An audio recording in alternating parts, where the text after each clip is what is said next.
Hello friends, welcome back my cooking blogs. ಬನ್ನಿ, ಇವತ್ತು ಮೊಟ್ಟೆ ಮಸಾಲ ಮಾಡೋದನ್ನು ಹೇಗಂತ ಈ ವಿಡಿಯೋದಲ್ಲಿ ನಾನು ತೋರಿಸ್ಕೊಡ್ತಾ ಇದ್ದೀನಿ. ಫಸ್ಟಿಗೆ ನಾವು ಇವೆಲ್ಲ ರುಬ್ಕೋಬೇಕು. ಏನೇನೆಂದರೆ ಈರುಳ್ಳಿ, ಬೆಳ್ಳುಳ್ಳಿ, ಹಸಿ ಶುಂಠಿ, ಸ್ವಲ್ಪ ಕೊತ್ತಂಬರಿ ಸೊಪ್ಪು, ಹಾಗೆ ಸ್ವಲ್ಪ ಪುದೀನ ಸೊಪ್ಪು,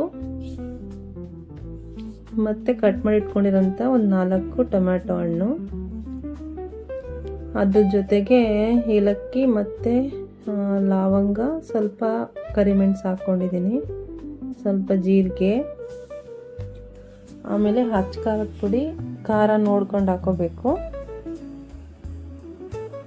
ಹಾಗೆ ಮನೇಲೇ ಇರೋಂತಹ ಸಾಂಬಾರ್ ಪೌಡರ್ ಹಾಕ್ಕೊತಾ ಇದ್ದೀನಿ 2 ಸ್ಪೂನ್ ಅಷ್ಟು.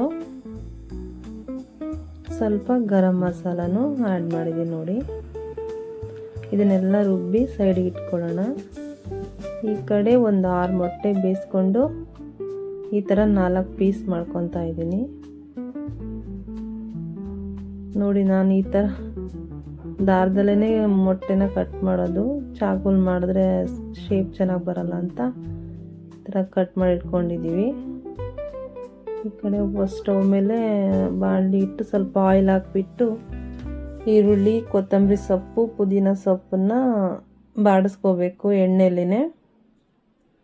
ಎಣ್ಣೆಲಿ ಫ್ರೈ ಮಾಡಿ ರುಬ್ಬಿರ್ತೀವಲ್ಲ ಅದು ಮಸಾಲೆನ ಇದರಲ್ಲಿ ಹಾಕ್ಕೋಬೇಕು. ಈ ಥರ ಲೋ ಫ್ಲೇಮಲ್ಲಿ ಒಗ್ಗರಣೆ ಹಾಕ್ಕೊಂಡು ಸ್ವಲ್ಪ ಹೈ ಫ್ಲೇಮಲ್ಲಿ ಮಸಾಲ ಕುದಿಯಬೇಕಲ್ಲ, ಸ್ವಲ್ಪ ಚೆನ್ನಾಗಿ ಕುದಿಬೇಕು ಅಂತ ನಾವು ಜಾಸ್ತಿ ಉರಿ ಮಾಡಿಕೊಂಡೆ. ಹಾಗೆ ಸ್ವಲ್ಪ ಉಪ್ಪು ಹಾಕ್ಕೊಳ್ಳೋಣ. ಇದನ್ನು ಸ್ವಲ್ಪ ಗಟ್ಟಿಗೆ ಮಾಡಿಕೊಂಡ್ರೆ ಚಪಾತಿ ಚೆನ್ನಾಗಿರುತ್ತೆ. ನಾನು ಮುದ್ದೆ ಮಾಡ್ಕೊತಾ ಇದ್ದೀನಿ, ಸ್ವಲ್ಪ ನೀರು ಹಾಕ್ಕೊತಾ ಇದ್ದೀನಿ. ಮುದ್ದೆಗೆ ತೀರಾ ಗಟ್ಟಿ ಇದ್ದರೆ ಚೆನ್ನಾಗಿರಲ್ಲ, ಸ್ವಲ್ಪ ನೀರಿರಲಿ ಅಂತ ಒಂದು ಅವನಿಗೆ ಮಾಡಿಕೊಂಡೆ ನೋಡಿ ಈ ಥರ.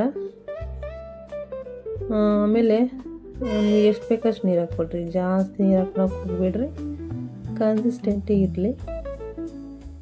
ಈ ಥರ ಮಾಡ್ಕೊಳ್ಳಿ. ಆಮೇಲೆ ಕುದಿಬೇಕು, ಚೆನ್ನಾಗಿ ಕುದಿಬೇಕು. ಇದು ಸ್ವಲ್ಪ ಹೊತ್ತು ಕುದೀಲಿ ಚೆನ್ನಾಗಿ.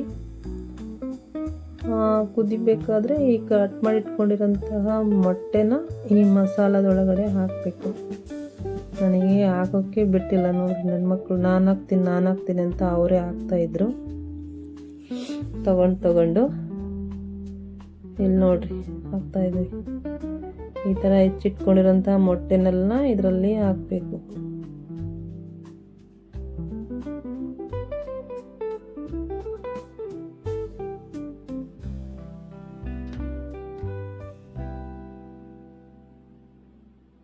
ಆಮೇಲೆ ಮೊಟ್ಟೆ ಹಾಕಿ ಸ್ವಲ್ಪ ಹೊತ್ತು ಇದನ್ನು ಚೆನ್ನಾಗಿ ಕುದಿಯಕ್ಕೆ ಬಿಡೋಣ. ಚೆನ್ನಾಗಿ ಕುದಿಯಕ್ಕೆ ಬಿಟ್ಟು ಈ ಮೊಟ್ಟೆ ಹಾಕಿ ಸ್ವಲ್ಪ ಹೊತ್ತು ಕುದಿಸ್ಬೇಕು. ಯಾಕಂದರೆ ಅದು ಮೊಟ್ಟೆ ಎಲ್ಲ ಮಸಾಲೆ ಹತ್ಕೋಬೇಕಲ್ಲ, ಅದಕ್ಕೆ ನಾವು ಈ ಥರ ಕುದಿಸ್ಬೇಕು. ಮೊಟ್ಟೆ ಮಸಾಲ ರೆಡಿ ಆಯಿತು. ಬನ್ನಿ, ರಾಗಿ ಮುದ್ದೆ ಜೊತೆ ಮೊಟ್ಟೆ ಮಸಾಲ ಊಟ ಮಾಡೋಕ್ಕೆ ತುಂಬ ಚೆನ್ನಾಗಿರುತ್ತೆ. ಇಲ್ಲಿ ನಮ್ಮ ದುರ್ಗದಲ್ಲಿ ತುಂಬಾ ಚಳಿ, ಅದಕ್ಕೆ ನಮಗೆ ವೆಜ್ ಅಂದರೆ ಇಷ್ಟನೇ ಆಗ್ತಿಲ್ಲ ಊಟ ಮಾಡೋಕ್ಕೆ.